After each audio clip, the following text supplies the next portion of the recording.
Every single one of the creatures in Fallout New Vegas sucks ass. I'm just kidding, but still I think we could do a lot better than this. Partly due to the assets inherited from Fallout 3. While fitting for the Capital Wasteland, they don't fit all that well in the Mojave. Looking past this, my goal is to invigorate New Vegas' wildlife with a lore-friendly facelift and fresh content. With super mutants, deathclaws, feral ghouls, rat scorpions, other beings and their diverse variants totaling around 150 creatures, a comprehensive overhaul promises to reshape the desert wasteland's ambience. Keep your eyes peeled because within the footage of this video, I've hidden a Steam key for a free copy of Fallout New Vegas Ultimate Edition. Can modders outshine Bethesda and the devs themselves? Join me on this journey to reshape New Vegas, using meticulously chosen, quality, bug-free, and compatible mods, starting with the remnants of the Master's army, the Super Mutants. Those 8-foot-tall giant monstrosities, despite looking like it, aren't aliens on steroids. No, they used to be human before being dumped into the FEV, but for some reason, all the Fallouts released in the 2000s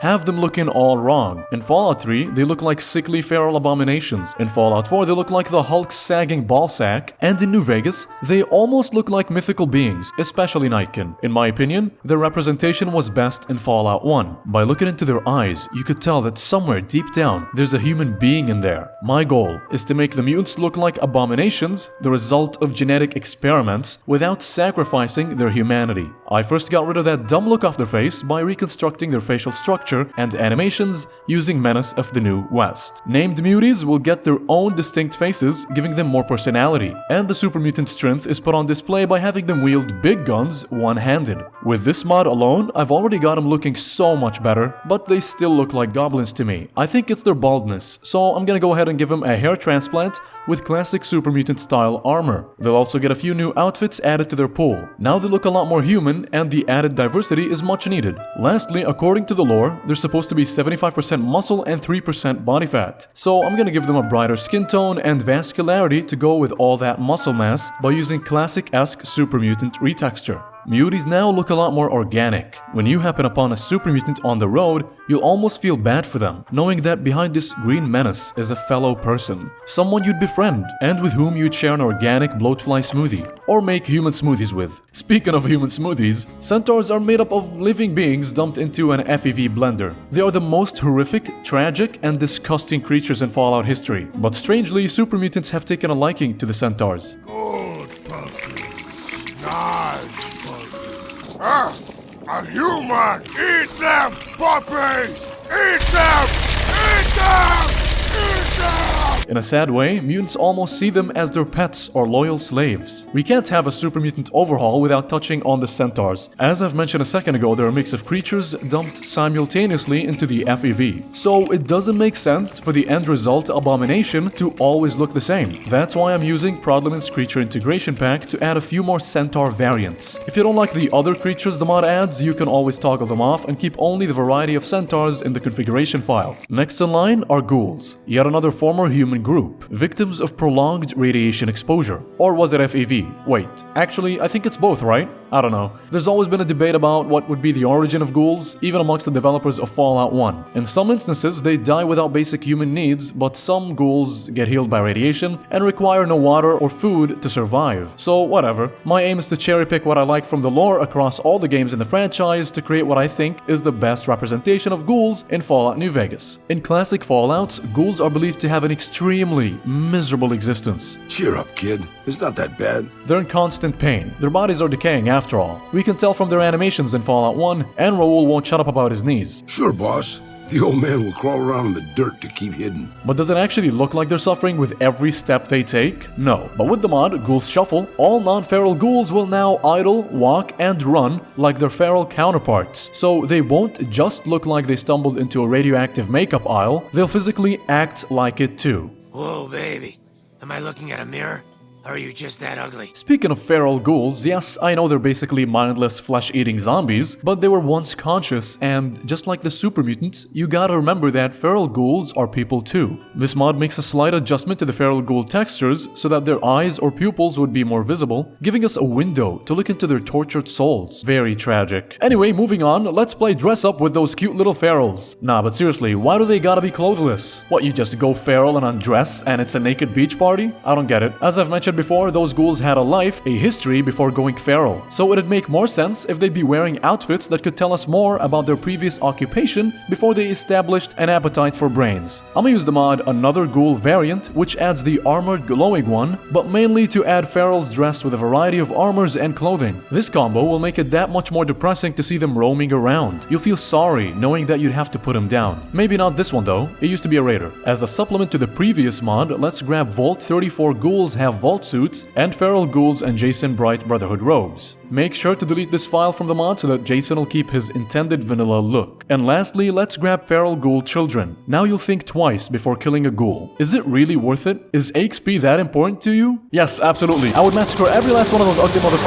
Moving on, one of the things Bethesda did right with Fallout 4 was the way they made hostile enemies and creatures unique in one way or another, which made combat encounters much more interesting. And when it came to ghouls, they would infect you with radiation, and that made you take them much more seriously. And I think ghouls should inflict radiation damage in New Vegas. With this mod, you'll be better off taking a tactical approach when engaging ferals. That's all for the humanoid creatures of the Mojave Wasteland, but what about the DLC world spaces? We have the ghost people, lobotomites, and marked men, all of which have only appeared as males. But that doesn't make sense. The NCR had a big percentage of females operating within its ranks, and knowing that, there should be marked women in the Divide. Whilst we're on this topic, doesn't one of the ending slides for the Lonesome Road DLC say that NPCs in the Divide now fear you and stay out of your way? That's not true at all. And with True Hometown Hero, we will fix this inconsistency. As for the lobotomites in the Big Empty, it's more believable that there would be more women stumbling upon the crater and becoming lobotomites. Also, when the courier was lobotomized, it wasn't all that bad. They ended up gaining a few perks. Lobotomite tweaks will copy and paste those perks onto hostile lobotomites for consistency's sake and balance things out by making them a bit slower.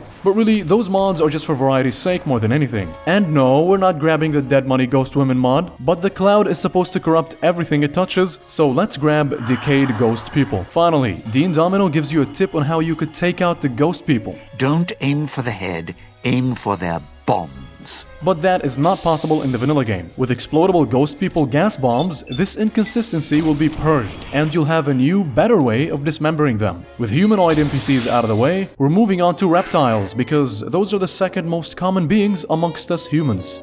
Help fight the good fight. Subscribe.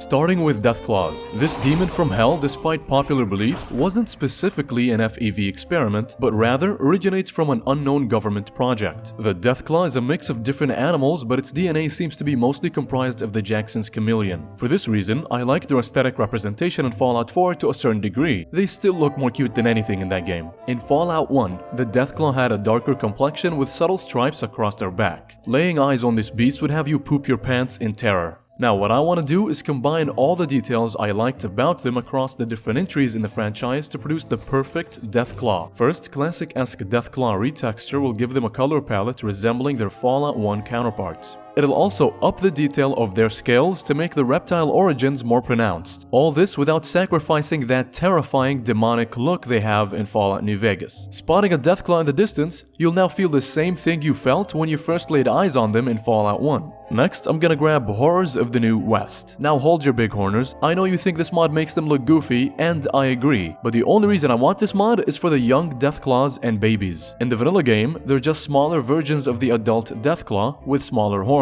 But with the mod, they'll have a much younger and more fitting appearance. Just delete all the mod's meshes and textures, but keep only this one. Fallout Tactics. The Deathclaws from that game look like some kind of demon out of Doom. So for the sake of variety, and because it might make sense that the Deathclaws in the Divide would be slightly different from their Mojave cousins, I'm using Tactics Midwest Deathclaws Lonesome Road only patch, which will replace the Deathclaws in the Divide with the Midwest version. No matter the kind of Deathclaw, those beasts can cut through anything with their claws, tearing you to pieces. New Vegas Bloody Mess creatures will grant Deathclaws the Bloody Mess perk, so that now there's some visual evidence to this piece of lore. Next up are geckos, and my favorite retexture of them is part of the Desert Natural Creatures mod. It recolors them to fit more into New Vegas' desert wasteland, along with other creatures that we'll take a look at later. From here we move to Arthropods, starting with Rad Scorpions. The Rad Scorpions in Fallout New Vegas are blue because Obsidian couldn't bother to spend a few minutes giving them a more coherent color. And the Bark Scorpions, they look like fried chicken. Classic creatures will remodel and retexture Rad Scorpions, making them look just like they did in Fallout 1, which I think is much more fitting. Plus, nostalgia, duh.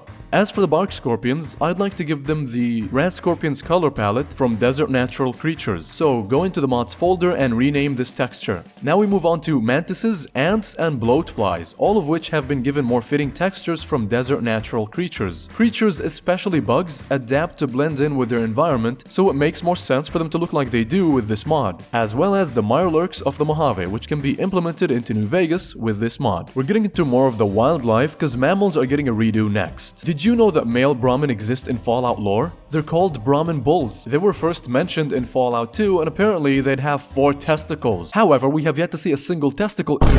Excuse me.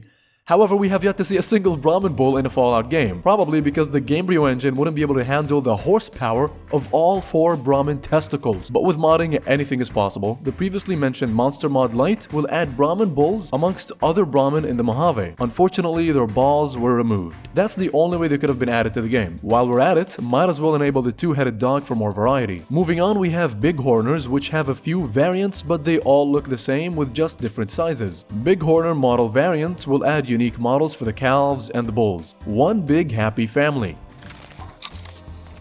Lastly, let's add Yaoguai in the Mojave. I'm guessing this one doesn't need much explaining. And the plant creature section isn't necessary because all we're doing is adding spore plants in the Mojave and fixing them with spore plants melee attack tweaks. As for the robots in the game, Classic Creature Style Pack will give us some pretty good retextures. I'm gonna couple this with branded robots. This will make the robots across all the different brands in the Mojave more distinguishable from one another. Extraterrestrials. They have been a part of Fallout lore since the very beginning, and in every Fallout game since Fallout 1 and onwards. New Vegas is no exception. With the Wild Wasteland perk, you'll encounter a crashed UFO and a couple of Zetans. This alien race is known to abduct humans for mysterious reasons. Some say it's because they want to create clones they could send back to Earth and take it over. Perhaps they are waiting for the best time to attack our planet and suck its resources. Others believe the Zetans misunderstood Earth's radio waves for a declaration of war. I believe they're just a bunch of dumbasses who can't drive for shit.